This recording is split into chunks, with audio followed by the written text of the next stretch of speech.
Hello, everybody. Good morning. Morning, afternoon, good evening to everyone. We've got volume and I can hear it, so I'm happy with that. How's everybody doing this fine day? We said Um, hello to a bunch of people in chat. We seems to have a good crowd here. Oh, I see SPC 3D is here too. yeah. Hello. Good morning and hello. Yes. And if we've missed someone, sorry, but it's starting to fill up pretty good. So Yeah. We generally say hello in chat, and not on the air, and that's one of the changes that we're making. Yay, changes. Um, we'll come back to Stig's comment in a second because I think it's cool, but before we do that, Greg, we need to say something to everybody that's important. we do. Transition. Thanks for being our Patreon. Absolutely. Thank you. So, a huge shout out to Helge for subscribing at the top tier there. Thank you so much, sir. And then our other Patreons, you guys are going to make so many more things possible because we can afford to buy all the toys. Well, small toys, but interesting, hopefully. Yeah, and pay for like internet and the stuff that we need to make it happen. But thank you, we appreciate it. If you didn't know, Absolutely. our Patreon has a Discord attached to it, and well, There's been some great discussion in there, so please feel free to join us for chatting in there. If you have any questions or ideas, yep. we discuss them all in there. So And the like we said last week, the regular Patreon hasn't gone away. We will still kind of chat here and there in it, and I mean, you guys can use it as a forum too. But our response times on certain topics may be slower, just because of the Patreon. It's there, right? So we want to be fair to our Patreons yeah, and everybody that like we said last week, we appreciate you all, even if you're not a Patreon. Come hang out. Hey, Pierre, you don't need to apologize for being late. We're all here. yeah. It's 3D Printing Church. Welcome. That's good. So Stig and I have been talking in the Patreon chat, actually, after the last video there. If you guys haven't seen it, I would recommend bouncing over. It's kind of an interesting watch. I got the direct drive plate from Amazon.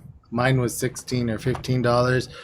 You can get them for 20. Greg, on the other hand, hasn't installed his yet, but he has a Mod V. Is it Mod V?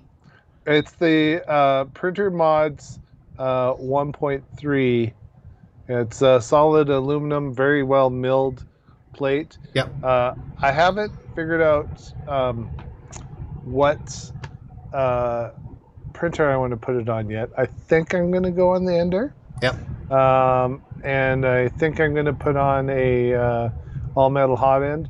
I'm just working out those details, and then we'll get going on that, and that will be a video later on. Yeah, we were going to do them side by side, but we decided, we'll just put two. Anyway, and then the other way you can go, and remember, we were installing on Creality printers. It would work on stuff like the Big Tree Tech, like the BigQ Legends, the B1. Anything that has a V slot with the 3 wheels, it'll work. Well, and this one will actually work on more than just V slot because it has the holes to mount it on a linear rail. Yeah. So if you have a linear rail, you can use this as well. So it's a little more flexible, but you pay twice as much. Yeah. So I don't know. Well, more than twice. Yeah, or 3 times with shipping. Yeah. And I don't know if it's worth it yet, but I guess we'll find out. I'm sure it works great. Well, if the $15 one works, this one better work. So I guess we'll have to compare whether we think it's do you get more out of the other one or not? Right, and the one Stig got. So if you guys don't know, we have Lurk was in the chat there. That's Stig. He's one of our active chatters on the Discord channels there too. But he installed. There's a Creality direct drive kit that they sell. It's on Banggood. Creality sells it from their website, but it's literally all assembled with a new fan shroud. You just slide it onto the roller and plug it in. So there's a few different ways, but that one is about, I would say that one's what you paid, Greg, for the Mod V. Right. Less the shipping. Because it was, right now you can get them on AliExpress or Banggood with free shipping. But Right. Mine came from Florida. Ooh. Mm-hmm. I wish I knew I don't know anybody that lives in Florida. I know people that live in Texas, like my good friend Ben Brady. My stepmom has a place in near Tallahassee.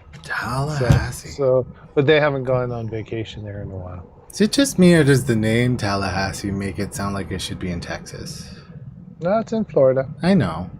Yeah, I used pre-assembled Creality one, and even if I just had a few prints on it, I'm thinking about getting one for my PLA printer. Yeah, and like I mentioned on the video too, I'm going to be bumping another printer to direct drive a Creality one here in the near future, except I think Greg and I have been looking, and I'm going to use the Bondtech. I think that's that's where I'm going with it. So Bondtech has a not the so Bondtech makes a few different Creality ones. It's not the one that has the long cable that you can plug into the airplane connector. Is it the DDX? Yeah. So, and then it just bolts on, right? And then I think it's DDX, isn't it? Yep, DDX. But would you go with the DDX or would you go with their new one? Well, now I have to research again because how dare they come out with new ones? Their new one. I think I was talking with Stig in the Discords about it, and let me see if I can bring it up here while you're maybe filling some airtime. I'm good at filling airtime. I mean, it's one of my best skills. The other one, obviously, that we could put on, guys, and if you have it, let me know. Like I looked at it when it first came out, that Micro Swiss one. That one looks okay too, but I only have one more printer I want to update, and I think it's going to go with the Bondtech way. Now, I kind of touched on it in the direct drive video, but it's important to remember that even though like direct drive has a lot of advantages, it does have some disadvantages, not many, mind you, compared to Bowden tubes, but that's why like I'll keep my PETG machine probably stock hot end ish. It has the Micro Swiss all metal on it. But did you find your stuff? I did. Shall I share my screen? Going to the screen share right now. Maybe. Hold on, I gotta actually share my screen in order for you to do that. Yeah, right now y'all just see what was on it before. Good morning, Cam. There we go. Okay, he's done it. Maybe. I don't see it. Did you share it? Okay, now I see it. Boom. So this is their new one. I guess it's kind of Chimera-ish or in that style of vein. Mm-hmm. They've kind of taken their older style and they put a lot larger gears on it. And I got a few different. They've got different hot ends that you can slide into it. It's modular. Mm-hmm. You've got little. You can change it. It can just be all Bowden, and it has a variable gear here, so you can, for loading and unloading, you can fully disengage the large gears and whatnot. So looks interesting. I don't know if this is something you'd be want to maybe think about, but yeah, it is cool. I mean, we have the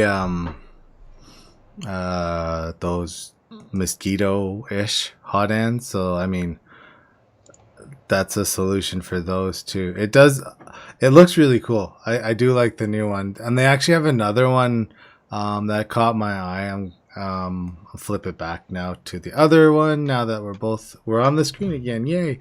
They have one specifically for flex. There's a flexible one. Well, I think this one would do flex really well. Oh yeah, I don't doubt it. There was we were having a discussion about an extruder. Oh, yes, that's an interesting looking one. I you have a wonder, picture of it? maybe. I don't want to. Do you want to grab it? Because I don't want to crash my stream. Sure. We'll get Greg. Greg's going to grab it for us. But while he's grabbing it, I just want to say one more thing about the direct drive extruders, and then we'll show you this picture here, and it'll lead into it once he has it. But how many of you guys are printing flexible filament, nylon, PETG? Just wondering. Does anybody do that often? If you do it, give me a smiley face or something in the chat there, or say I print flexible and nylon. So if you print those, shall we say, softer materials with more flex, there's one thing about an extruder that has to happen, and that is a constrained filament path. Okay, now this I print not so much nylon. Oh, Ray's here. Hi, Ray. PLA and a little PETG. Okay, so PETG actually falls into the realm of kind of nylon. Chemically, they're similar. They're cousins. But Greg's got that picture, so let's show you. So this is now we're not. I'm throwing it right out off the start, Greg. We are not recommending anybody buy this extruder. No, it's you can see the filament path. Like they've got gears. It looks like decent gears, but if you look at the filament path, it's very open in the middle. Can you imagine putting flexible through that and it filling up right there? Yeah, it's crazy. Like there's an air gap. Like I don't know what they were thinking, because you need a very constrained path, and that does not give you a constrained path. I'm not even sure if that would do. Like I could see a sinking problem too, because usually when you're talking extruder, the filament goes through the extruder. Either it's two of the Bondtech gears, right, on either side, or it's an idler and a toothed gear. Now, the reason I ask PETG, TPU, nylons, PETG, it's a little more stiff than the nylon stuff, but it can still suffer from that softness. But if those gears get out of sync in any way, it's going to kink your filament. So if you're retracting, or if you have something like a flexible filament, it will never ever. It's gonna go like this and fill up this space if this jammed. Yeah. Now, in theory, both of these are meshed into this gear and move at the same rate with the same pressure in theory, but yeah, I don't know. If they were out of sync, this thing would just fill up like nothing. Yeah. So this is so the stock Creality plastic extruder is better than this. I would agree. Even though it breaks in half, it is better than that. Now, if you're going to print stuff like the filaments that I mentioned,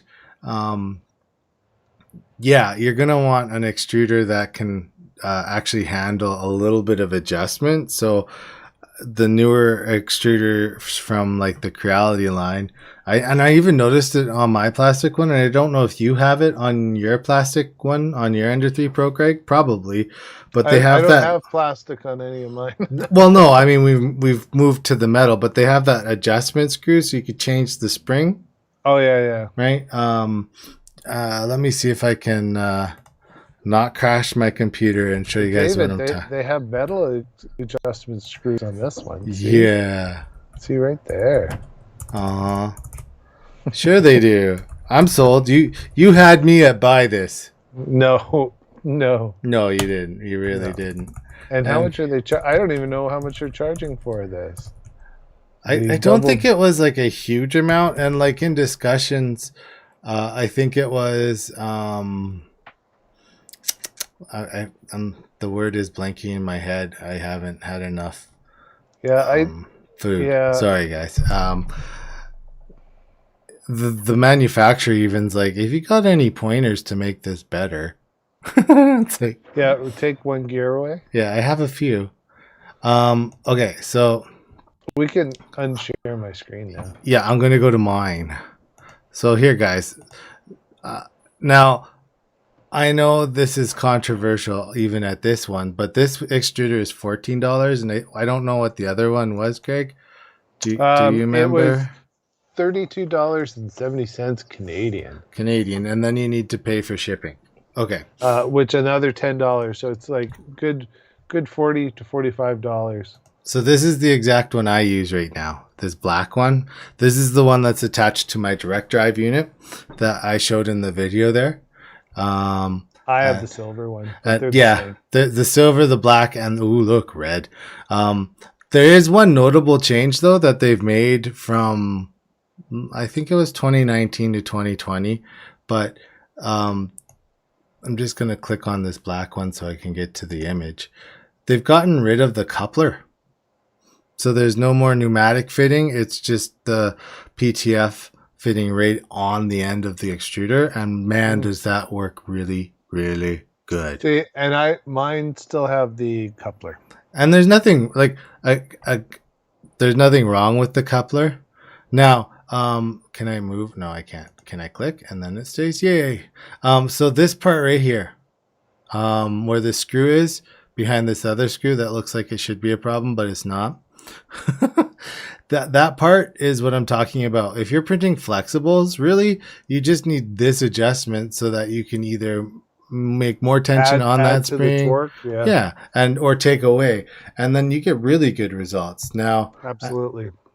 So like even this extruder will perform, and it performs fairly well. There are the ones with the dual bond tech. Yep. And those ones work well too. I just, once I find something that works, I kind of stick with it. My Anycubic came with a Titan clone. Okay. And it worked pretty good. Actually, I remember that. It's I think I got it right here actually. Did it break? Did you buy? Yes, you bought a new one? I had to replace it because that's the Titan clones.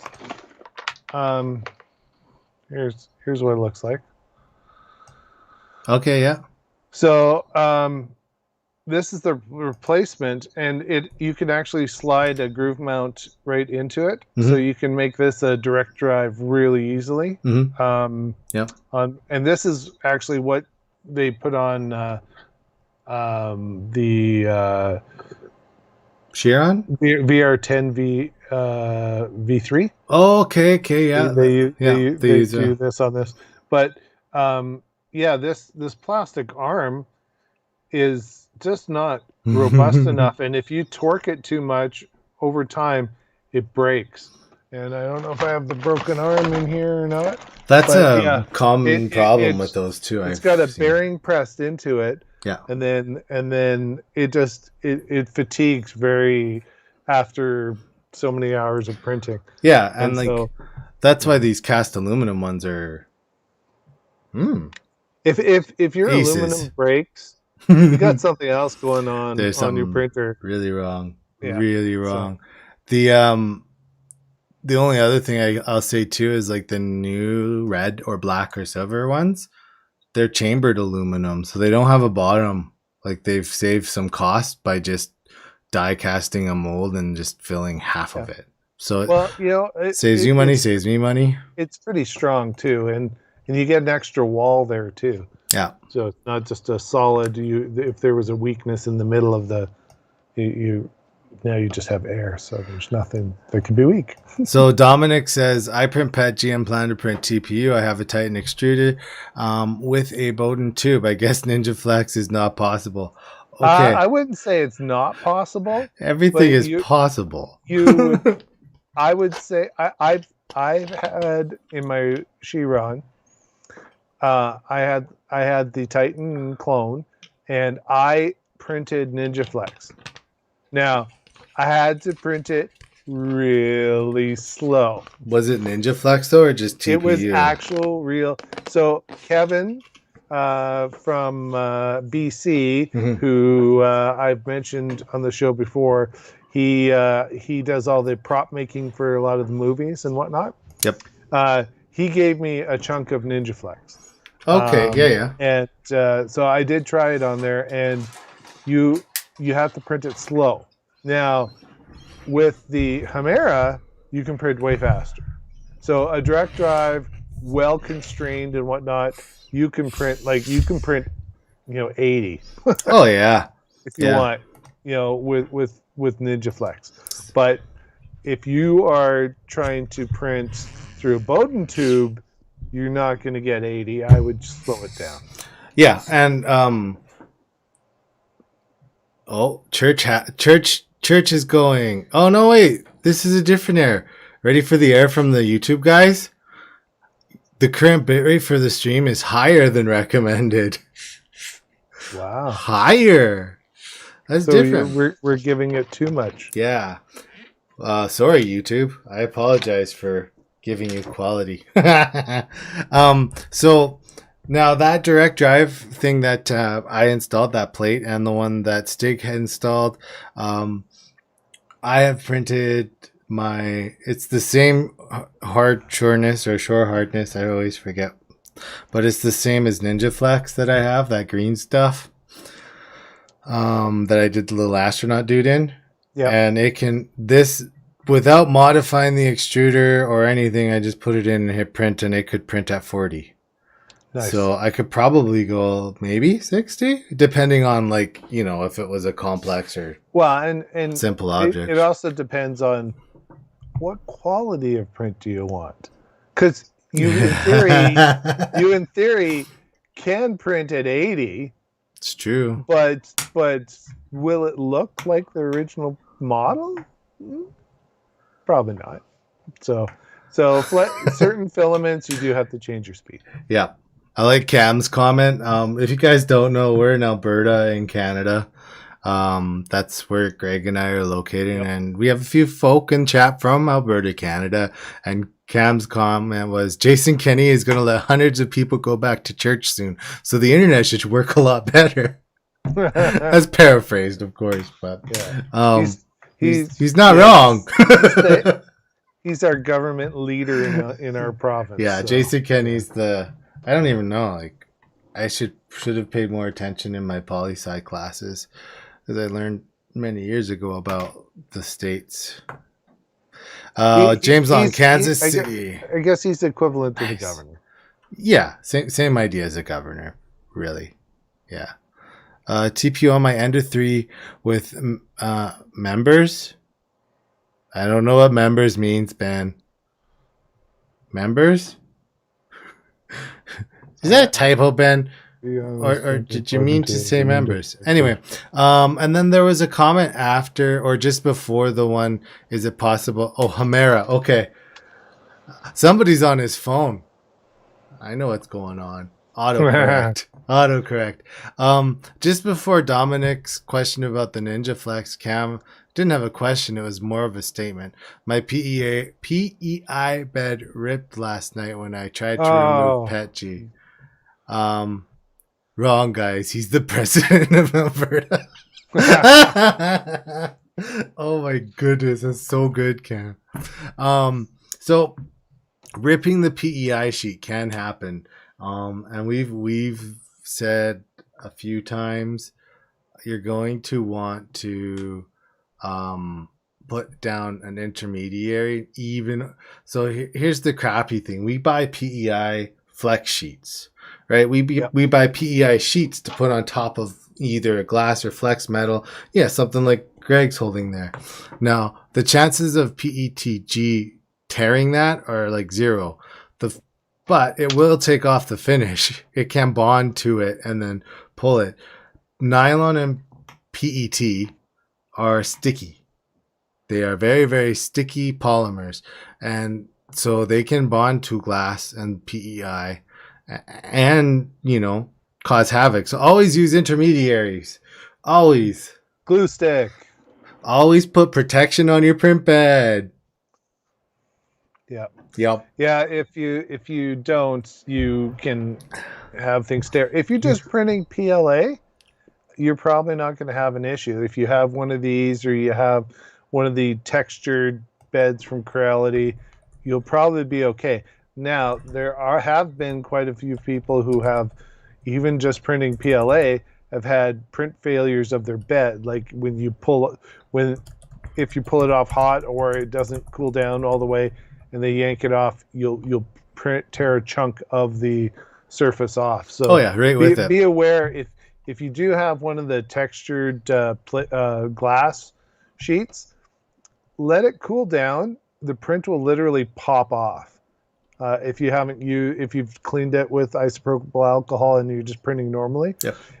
If you try to pull it off warm, the glass underneath of the intermediary, the texture is warm, and you can actually put enough pressure to tear a chunk off. So you should always let it cool down to room temperature, and your print normally will, because of the difference in the two materials, will literally just pop off. You'll hear it go Clunk. crack. Now, if you're using glue stick, and this is like, I don't even know where I saw it. It could have been Reddit like 4 years ago or something like that. If you actually keep the bed temperature, so my NG code for my Petchi, I keep the bed on at 30 degrees. Oh yeah. And it's not to say that you shouldn't let it cool all the way down, because you should if you're just gonna pop it off. But if you're using glue stick, it keeps the glue stick like tacky while unbonding from the glass, and then it's like so if you got stuff that's really stuck, it's counterintuitive, but it does work. Dominic had a question.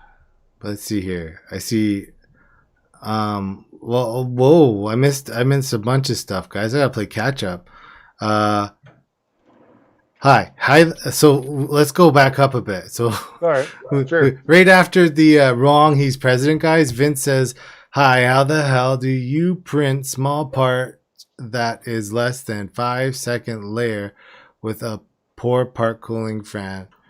Printer is a BQ magician. So Vince, to print a part like that in your slicer, you will have to change the minimum layer time. Yes.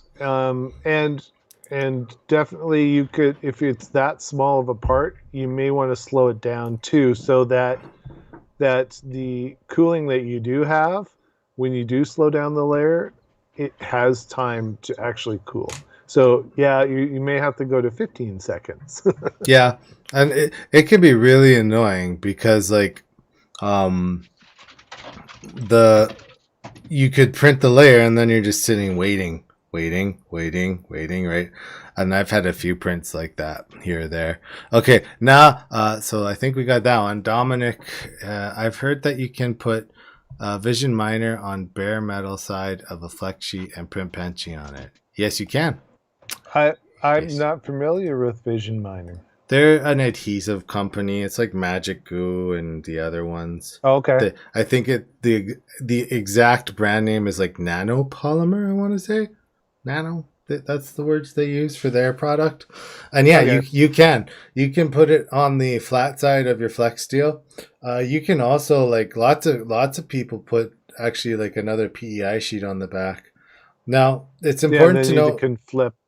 Yeah, you just flippity back and forth. The one Greg held up earlier, like that build plate there, now, unless your manufacturer has told you differently, like that flex plate with the textured PEI is not PEI on the back. No, it's just metal. Yeah, it's just metal. And my first flex plate was just metal too. Like it was just that flex steel, and then I sprayed hairspray on it and put glue stick on it. Right? It worked. So that's it, Dominic's. Yeah, so you can totally do that. I put what was that goofy stuff that we got for demo? Dust and print. Dust and print. Yeah. Yes. I wouldn't recommend it per se. Like it worked for like one print, and then I had to wash it off, and it's pretty expensive just to like print one thing and wash it off. But it makes your print smell minty fresh. That's important. We got Stig says, I've started to use glue stick on PLA after a PLA ripped a piece of, and so if you, PLA shouldn't rip pieces, but it can rip chunks out of your bed. It depends on the quality of the bed that you have and whatnot. And like I said, the biggest thing is with those glass beds with the texture on it, let them cool completely. I know it's tempting and you want to get the next print going, but let them cool down completely. Go grab yourself a coffee, maybe talk to your family, take your dog, pet your dog or cat, whatever. Just take a little extra time, let it cool, and then it'll come right off without wrecking your bed.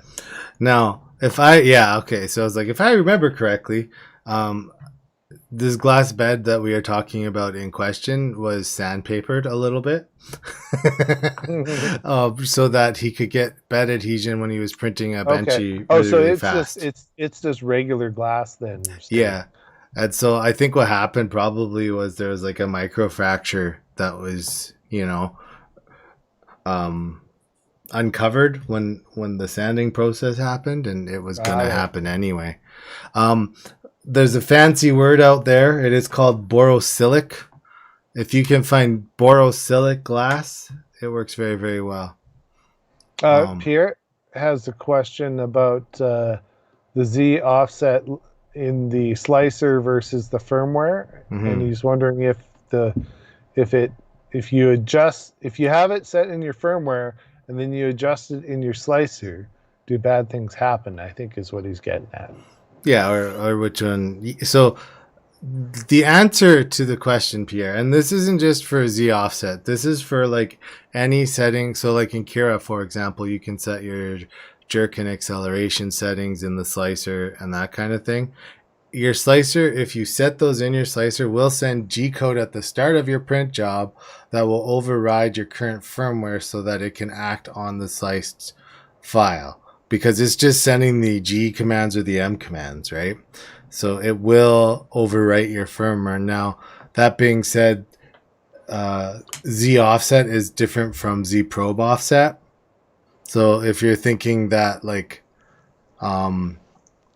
if you set that in your firmware and then you have a probe offset, that won't reset your probe offset. If that makes sense. Yeah, and so just be careful, with those settings. Make sure that you do a test before you change a setting, and make sure it's working to your liking before, and you understand what it does. Yeah. Before you do that. But yes, you can. A lot of people, if they can't, for example, flash your firmware for whatever reason, they don't know how or whatever, you can put a lot of the settings to override your firmware into your G code, basically, with your slicer. So be aware. If you had multiple exchangeable tool heads, for example, then what you'd want to do is you'd want to, if they were at differing heights, you would want then the G code for the specific tool head to reflect the correct height, so that it compensates. So you level your printer, you know where your 0 is with your probe, and then you can then offset your tool height with your different tool in your G code. And that's kind of like the design of G code. It is supposed to be flexible enough so that you can just say, do this for now. We'll come back to that. Now, there is actually, it's something that we've touched on M600 for color changing, which is the way you should do it. That's how you should switch filament and then get 2 layers of a colored print if you're just going for color at layer change. However, day before, Chep, if you guys watch Chep's channel, he has a video where he used the Z offset plugin in Kira to make a 2-colored print. So he printed the first part, then it finished, and then he set the Z offset for the next part, and then it moved over to the object and printed on top of it. So That's a different way of doing it. it was. I was like, I don't know if that's the most efficient, but it works. So that might be a cool, a different way of looking at Z offset. Now, So James has a question about the CR10S Pro V2, and this actually question is comes up a lot. A lot of people ask and send pictures from forums and whatnot. Your brass nut that sits on your Z axis or Z axis, it shouldn't be torqued down all the way. Normally they'll put a nylock nut on the bottom end of the screw, and then there'll be a little bit of movement. And the reason they do that is to compensate for Z wobble. Because if you are constraining something a little bit too much, you can actually translate any inconsistency in your rod, or your maybe you have a bad wheel on your gantry. You can translate that directly into your model. So they don't torque them completely down, so that there is a bit of movement in the rod so as it's moving up, because sometimes you can get rods that are not perfectly straight. I don't know if you want to add anything to that, David.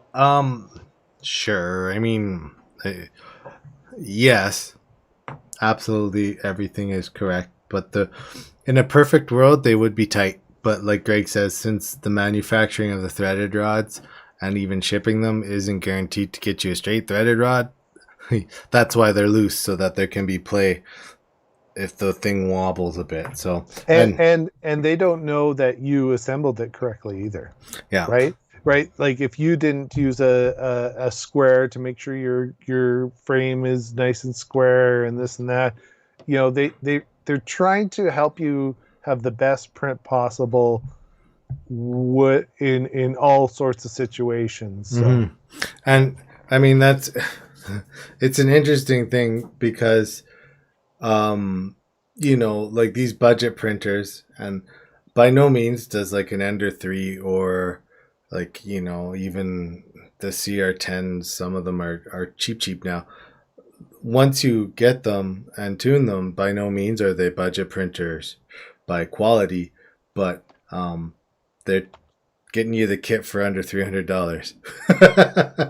So sometimes something might be bent and you have to play a little bit. Vince, my minimum layer time is set to 7 seconds and minimum speed to 2 seconds, but the head doesn't go up and wait for cooling. I think it's because of smoothie where that doesn't lift the head. So here's the thing and the problem. And I might have a hack for you. So the closer the head is, it doesn't let the PLA cool down. And if it's small enough, right, it's a problem. If you have, if you are printing from a Raspberry Pi, Raymond's really good at reminding me that. Everybody hit the like button right now. And if you're not subscribed, subscribe. Anyway, if you're streaming from a Raspberry Pi, Vince, use Octolapse, and then tell Octolapse to take a picture at Z height change, and then tell it to move in the settings of Octolapse. You can say print head center or print head side. Say side, because then what happens is your print is cooling. Octolapse moves the head out of the way, and then it waits until the cooling timer comes, and then it comes back in. So it moves the hot end away long enough. That's a neat hack. The other hack that's probably more appropriate is the change of in Prusa Slicer. There, if you look at your G code, your custom G code, there is an at layer change G code you can do. So you could command your x-axis to home after every layer, and then it'll come back. So it moves it out of the way long enough for it to cool, and then it comes back. Let me see if I can open my Prusa slicer, Greg. Sure. Well, good luck. that could be. If you guys see dangerous. two frozen faces, Greg did it. I have a lot of faith because I did enable like another video card. You know what I'm saying? Now I have Prusa Slicer open. We have bandwidth, so let's go to the screen share and see how this works. So here's Prusa Slicer.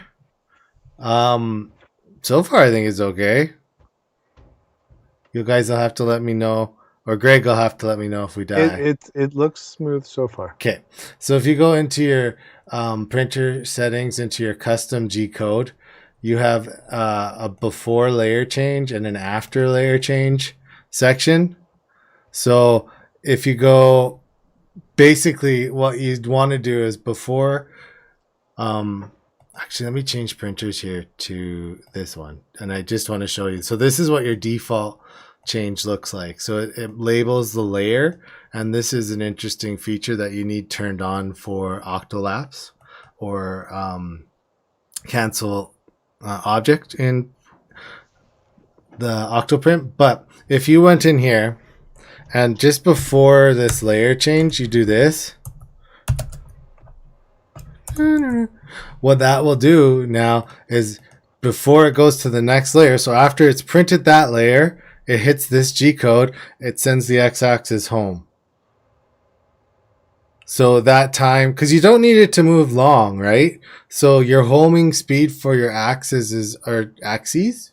Axes. Your homing speed for your axes is generally slower than 30 millimeters a second, unless you're like me and crank her up. Yeah, you're not patient. So that means your head's moving away from your print job and then back to your print job. Now, do you want to also, after you've finished your thought, maybe pop over and show where the layer time is in here? Oh, I can try. I haven't actually ever played with it in Prusa Slicer, but we can do it. I'm sure it's in the print settings. It's in filament and cooling, I think. Ah, well, we'll find it. We'll find it. But so this is the before layer change. It's gonna work in either. You could go after layer change too, right? It's 6 of one, half of another. 6 of one, half dozen of another. That's the saying. Now, if we go into cooling, it should be this fan speed, full fan speed at layer. There it is, minimum print speed. Slow down if layer time is before. So yeah, it's literally in filament and cooling. Look how good we are. It's like, bam. We knew that the whole time, everybody. No, that's where it is though. So you can tell it that enable your fan if layer print time is below. So this is telling it if it's below, you need the fan on, but we're already telling we need the fan on up here. So that's kind of a redundant setting. But this one, slow down if layer print time is below. And so right now he has it set to 7. So you could even go like, you could bump it up to 15. But I think really where the change is, that you'll see the best result is this one, where you home the axes after layers. Now this can get a little annoying, especially on big objects, right? Because you're sending it home after every layer. And Vince was saying it's a Delta printer. Yeah. So Delta's still home X. They still do it. Yeah. So like it'll just move the head to the side, and then in theory, I mean, that would be annoying if you man. it would work. I think the Octolapse one would work better for you. Put it that way. Yeah. Yeah. Well, I mean, you have now your Delta, that's not Smoothie, is it? It's something else. So the Predators, anything from Anycubic runs Chi2 box. Chi2, yeah, that's right. It's the same stuff that's running on all the new resin printers. Yeah, and it's annoying. I hate it. I'm sure it works fine for resin. From what I've seen, it does work very well for resin printers, but it is such a lockdown experience for like an FDM or FFF printer, however you like to say that. Now, I saw a question before I went on a rant. Did we miss one? Oh no, Stig was talking. We kind of skipped over our lead topic, the creative process. Oh, we're gonna get there maybe. Or maybe we'll have to talk about it next stream. We'll get there. We'll get there. Cam has a question. I keep getting Cam's printing bike tools, and their dimensions are off, so they don't fit proper dimensions, either too big or too small. Oh, and then Helge said something too. But Cam, for that one, your printer calibration, you have to know exactly. If you have one printer, it's easier than if you have like 7. So tuning is a big part. You want to make sure that when you tune your printer, parts are coming out dimensionally accurate. Obviously, that means you're printing a benchy and measuring the top of the benchy, or you're printing a cube and measuring the cube a couple times, just to make sure that 20 millimeters is actually 20 millimeters. Right. Now, it's tricky. It is tricky. The other problem too is when you're printing a circle or a hole, right? Your printer is oozing hot filament. So that means that it's laying down a thicker line than you think. So there is going to be expansion in your hole too. So oftentimes you need to build tolerance a little bit larger, right? So you want to make that hole a little bigger so it can clamp down and in. And that, I mean, Cam, that's a really good segue into the creative process. Yeah, the inner dimensions are different, and there's actually some settings you can adjust to in your slicer to change the inner dimensions, because it's focusing on outer dimensions a lot of the time. So you got to be aware of that. And you're right, it's part of the creative process. It totally is. And so like we have a list, and we'll bring it up in a second, but like Greg already said, haha, David does that all the time, and he's not lying. I do. I burn myself all the time on printers. I just want to catch up, and then we'll get over to the actual topic du jour. Maybe. I think we can. Or should we say that for next week and talk about the next one? No. Let's okay. Go. Yeah. So just going through comments, guys. Sorry. Dominic says, speaking of Pi, I got Octoprint exclude region plugin working. It's really useful for multiple models in a single print. I 100% agree with Dominic. The other one you probably want to do if you're doing multiple models in a region is cancel object in case one topples off the build plate while you're printing. Yeah, and then you can keep going without worrying. Yep.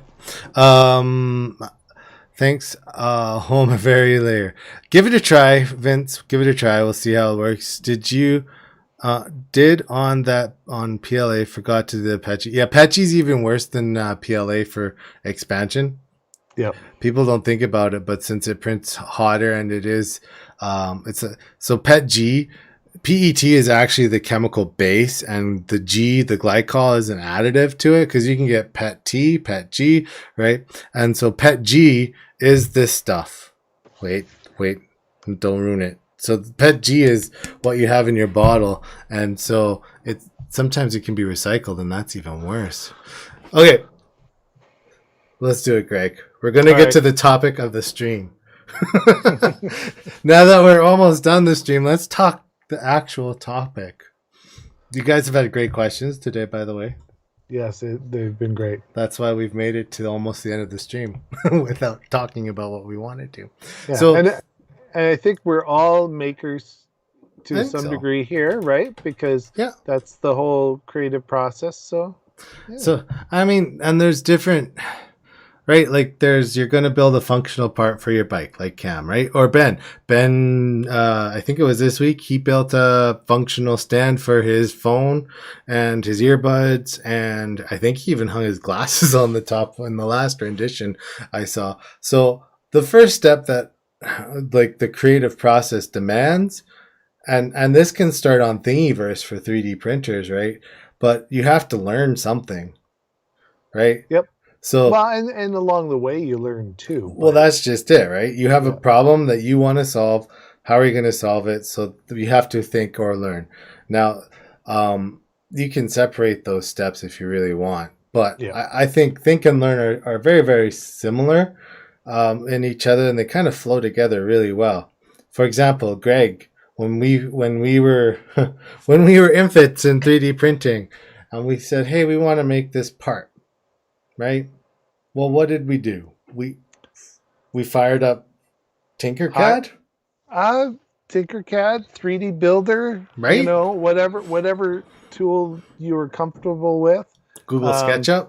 for example, like I'm going to reprint it this year. Maybe I'll go through the design process of it, but I found a cat door on Thingiverse, and I wanted to make it a doggy door, but just scaling it up wasn't going to work. No. So I actually literally, when 3D Builder, cut the model up because I had no idea about the other stuff yet, Yeah. and duplicated parts and just stretched it out and Yep. got it to the same dimensions and made a model out of it, and it worked. Yeah. Would I do that now? No. No, because No. I've learned how to use actual design tools. Right.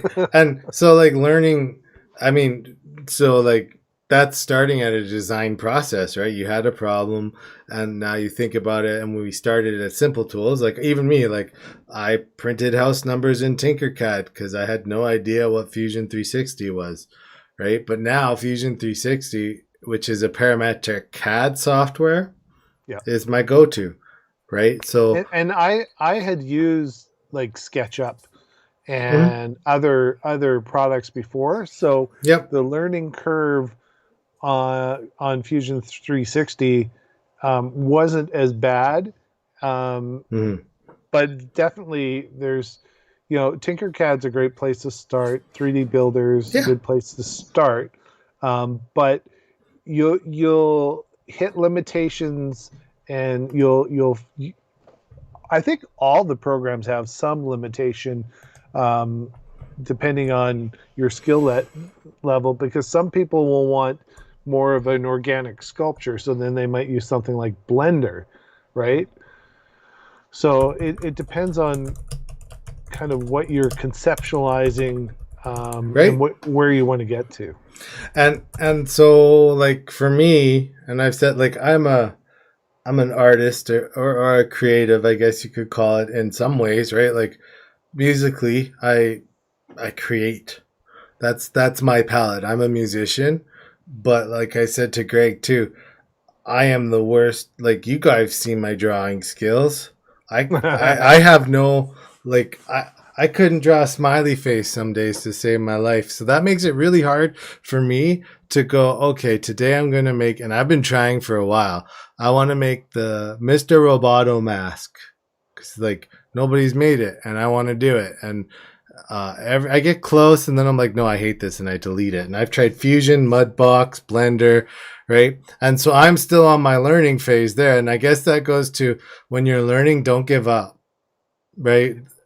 Well, and every part of the process, whether you're designing something or you you learn other skills, along the way that build on what experience you had previously, and that's the key is keep moving forward, because what I did 2.5, 3 years ago, making that doggy door, I wouldn't do it that way now, because No, number one, I can make it faster right?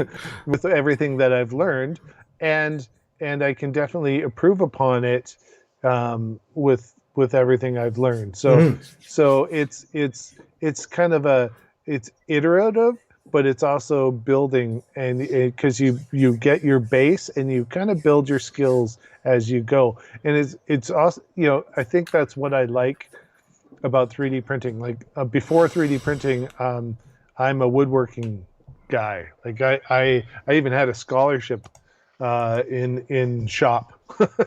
Shop. so so so so I always said my next career is going to be making cabinets and stuff. But I think it's switched over to CNC and 3D printing, and Make I'm something, doing it. make cabinets for you. Yeah, exactly.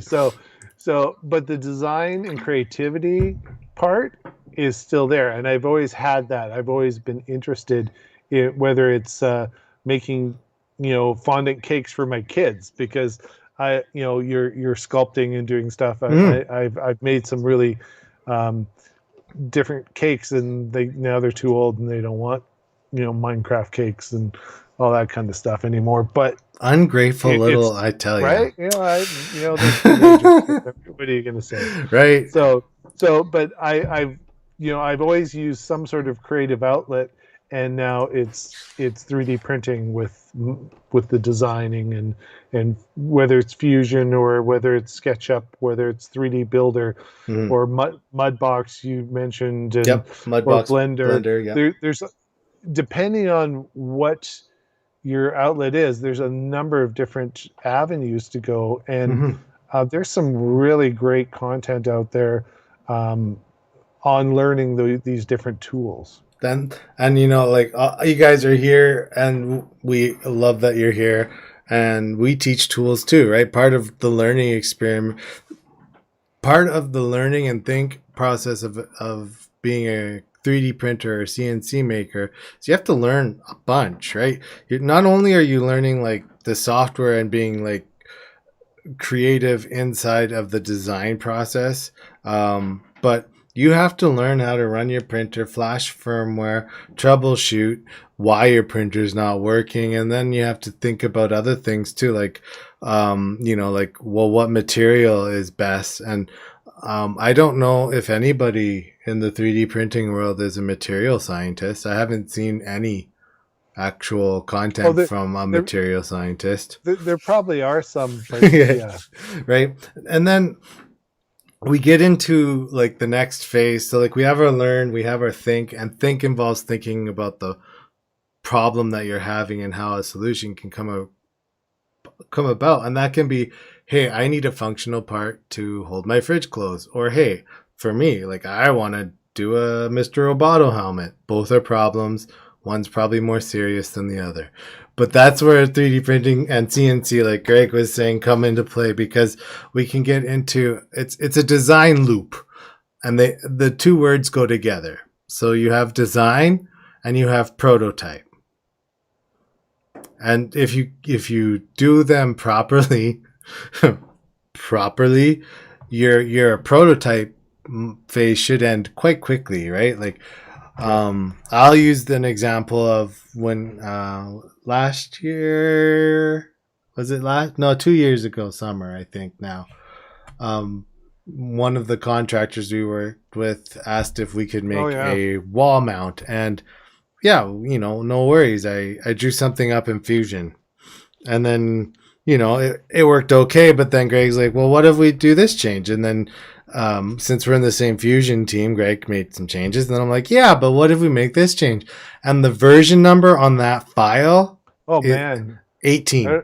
Is that what it is? Yeah. Yeah. Well, and so I think I've showed it off, and it's up on my, where did I put it? It's not here, I promise. I don't have it. I don't know where I put it. It's the radio. Oh, yeah. I've showed it off before, maybe, but you'd have. Yep. I don't know why I don't see it here. Anyway, it's on my Thingiverse. But I made a retro-looking radio, and so my daughter liked this keychain, and I adapted it. And man, the learning process in just figuring out what the best way to even once you've designed the item, print it, right? How do you orientate it the best way to use, number one, the least amount of supports. When I go about designing something, I don't want to use supports. Mm-hmm. So if I can design into my product 45-degree angles that are maybe hidden, or something, so that when I do the final print, it comes out and I didn't need to use supports. That's kind of what I've learned over time is because no one loves sitting there for hours cleaning up a model. Some people do, I do. right?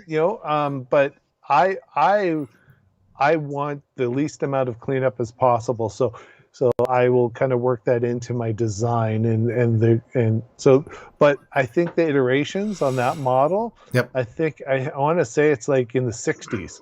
Oh, and the best part about this whole process, guys, is your model could get into the 60s or even 100 revisions, right? If you're learning from it, that's the best experience. And who cares if your model is perfect and it took you 105? Like, you've done it, and you can be proud of your product. And this whole process, I mean, the last step of the process is obviously complete. Like, you're done, you've done it. But like, Yeah. I have right here with me, and I know Ben's made a few of these too, but I absolutely I dislike one of the cases that I've been using on the Ender. I won't mention which one I dislike, but I think I didn't like the components being all shoved in, and so I came up with this design. And again, like Greg says, this design prints with no supports, and a magic bridge. See, remember I told you about the magic bridge? That's where it happened, around the corner. So, we get all of these things added together. This was revision 2. Revision 3 is on the printer now. So, like, there's some things, once you've learned your machine, you can do very, very quickly. Yeah. Right? Like, 3 revisions, that's when I first started, this would be like 17, because the holes wouldn't match the pattern of the board and everything, right? Dominic, thank you for the super chat, thanks, sir. Dominic. We don't have a button or anything, but thank you. Thank you. Ben says looks good. Thank you, sir. But so the last thing that I will say, and this is a really high level of the creative process, and like the creative process could be a video. Hello, Gary T. Could be a video all by itself. But none of the steps, you don't ever pass them. You can always go back, right? Like, hey, I need this thing in Fusion, but I don't know about constraints yet. Back to learn. Right? Like, yeah, and you can mix your mediums too. Right, like you can make a model in Tinkercad or Fusion, and then bring it into another program and modify it and whatnot, because sometimes you just need a little tweak, or you want to add something quick. So, or you want to split it. Let's say you don't know how to split it in Fusion, but you know how to split something really quickly and easily in another tool. Go ahead, use that other tool. You're not limited by one thing. You don't have to know everything about one program. Experiment. well, and that's just it, right? Like, now that summer's coming, I shouldn't say summer. Now that spring is here, almost. I'm going to start using my CNC machine a lot more, which should actually mean more CNC content for the channel too. But when I first got that thing, that was I had to learn about tool paths and shift my paradigm from additive manufacturing to subtractive manufacturing, right? And that was my brain had a hard time with that shift, but I've done it. Now, what do we got going on in chat here? A couple people have said that they would like more of a CNC. They would like to see more CNC channels out there and whatnot. And you're right. There, and a lot of the 3D channels also do CNC. Yeah. But the CAM process definitely is a little bit different because of your nesting processes and moves. So I do believe that David's going to do a little more on it. I need to build my CNC, and then maybe I'll go through the build process of that for people, because I'll need to design and print pieces and whatnot.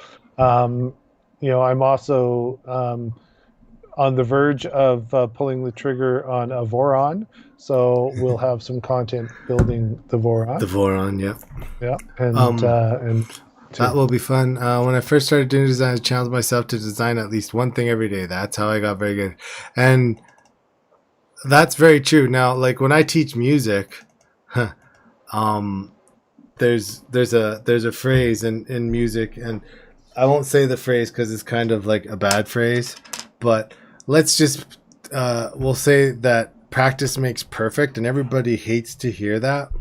But if you do something repetitively in a row long enough, you get muscle memory.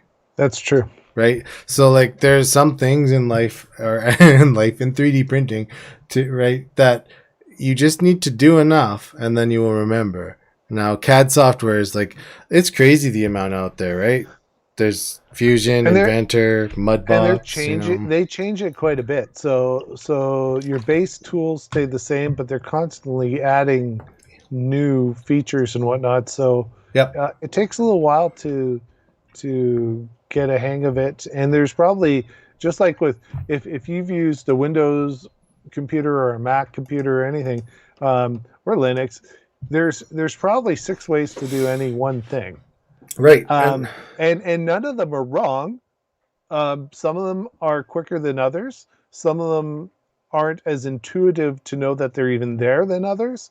And then once you do know that they're there, they're like, why wasn't I doing this all along? So it's that process of try it over and over and be willing to be. The nice thing is you can print something and it may not work, fix it, print it again. Failure is okay because you're learning along the way. Yep. And like, like one of the bigger lessons that I've learned in like when I go through Fusion as an example, like is if you're not using constraints, you're using Fusion incorrectly. Just throw it out there, because that, like, constraining an item properly can save you literally hours of work if you're doing parametric design. So and that's where my weakness is. I haven't put those constraints in, but every time I see a video and someone's pre-done, the length, width, height, and those constraints, and then is using them to build the process, and then they can quickly just change it. It kind of blows your mind that why am I not using that? And it's because you don't think about it at the time. And Ray has a good point that it takes hours to build your one project, and then you go and you can build it the second version in minutes because you've learned so much going through the process, and you've come across the gotchas that, I should have done it this way. So it's a good process. Yeah. And I mean, the Mythbusters have that saying, failure is always an option, right? Lurk says Vision Miner has a video called Print with Failure in Mind. I mean, hopefully you're not printing with the fact that you're like nail biting. I hope this doesn't fail. I hope this doesn't fail. But the okay failure is, this didn't quite fit in the hole. So I need to remake it, right? Yeah. And I think people shouldn't look at failure as a negative, right? No. I think you look at SpaceX, for example. Kaboom. Right? They're iterating like crazy and blowing stuff up and this and that. But they learn so much from each time they try that it builds on that. And that's what you want to do, is just don't take it negatively, build on it the next time. Yep, keep going. Don't give up on it. And once you are finished with that project, like Ben says too, if you're just starting at the beginning and learning, jump into the next one. And soon you will find that you can actually get pretty fast in Fusion. Like, for example, Greg and I teach digital workshops in school divisions in southern Alberta for 3D printing and other things, but specifically in this case, 3D printing. Yep. And one of our demonstrations is Make of Oz. Right. And so I forget which one. I think you took Tinkercad, didn't you? Or which one did you take? Yeah, I think our colleague Or did 3D Build? Builder, and I did Yeah. Tinkercad, And then I and did Fusion. we just quickly showed the different methods, right? And in Builder it took 20 minutes. You got to do this, you got to cut, you got to get your pieces out, you got and Tinkercad was a little quicker, and then Fusion was a line and a revolve. And you're done. And I'm done, right? Like there are many powerful features out there in all these softwares.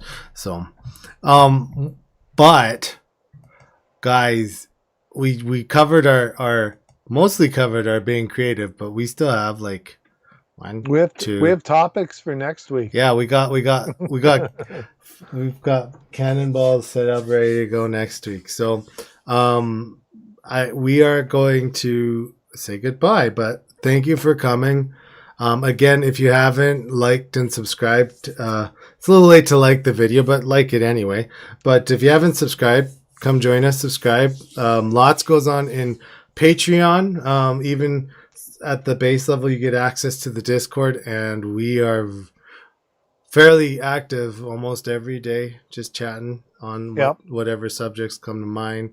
And then we also post some cool behind the scenes stuff, which we're starting to do now that we have some behind the scenes stuff right to post. I teased some of the work that I've been doing behind the scenes with some black lights. So and that's going to actually make a really interesting video in the end too. I didn't think it would, but I've learned some interesting things. So anyway, you guys are awesome for being here. Yeah, don't forget, like, subscribe. If you're interested, check out our Patreon. And until next time, next week, we'll see you at 3D Printing Church again. Bye, everybody. Bye.